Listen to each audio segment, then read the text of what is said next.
जळगाव जिल्ह्यात झालेल्या दमदार पावसामुळे अनेक भागांमध्ये पाणी साचलं आहे। शेतकऱ्यांनी पूर्व हंगामी कापसाची लागवड केली होती। मुक्ताईनगर शिवारामध्ये ही लागवड करण्यात आली होती।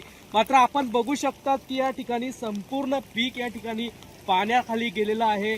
जे शेतकऱ्यांच्या कुठेतरी या ठिकाणी पेरणी केल्यामुळे आताच ही पेरणी केली होती, मात्र कुठेतरी शेतकऱ्यांच्या पुन्हा अडचणीमध्ये भर पडणार आहे। संपूर्ण शेतामध्ये या ठिकाणी ही पाणी साचलेलं आहे। कापसाची लागवड या ठिकाणी मुक्ताईनगरातील कोथडी शिवारामध्ये शेतकऱ्यांनी केली होती, मात्र संपूर्ण शेतामध्ये या ठिकाणी आपण बघू शकता की मोठ्या प्रमाणात पाणी साचलेलं आहे आणि कापसाची लागवड या ठिकाणी करण्यात आलेली होती। जळगाव जिल्ह्यामध्ये गेल्या अनेक दिवसापासून नागरिक हे उकाड्यामुळे हैराण होते, मात्र कुठेतरी दमदार पाऊस झाल्यामुळे शेतकऱ्यांमध्ये देखील आनंदाचं वातावरण आहे। मात्र पूर्व हंगामी जी कापसाची लागवड केली होती ते कापसाचं पीक आता कुठेतरी धोक्यात या ठिकाणी दिसत आहे। अनेक जी नाले आहेत त्यांना देखील पूरजन्य थोडी परिस्थिती निर्माण झाली आहे। रावेर तालुक्यातील शाळांमध्ये देखील पाणी घुसल्यामुळे विद्यार्थ्यांना यावेळी शाळांना सुटी यावेळी दिलेली आहे। विद्यार्थ्यांना बाहेर काढण्यात आलेलं आहे।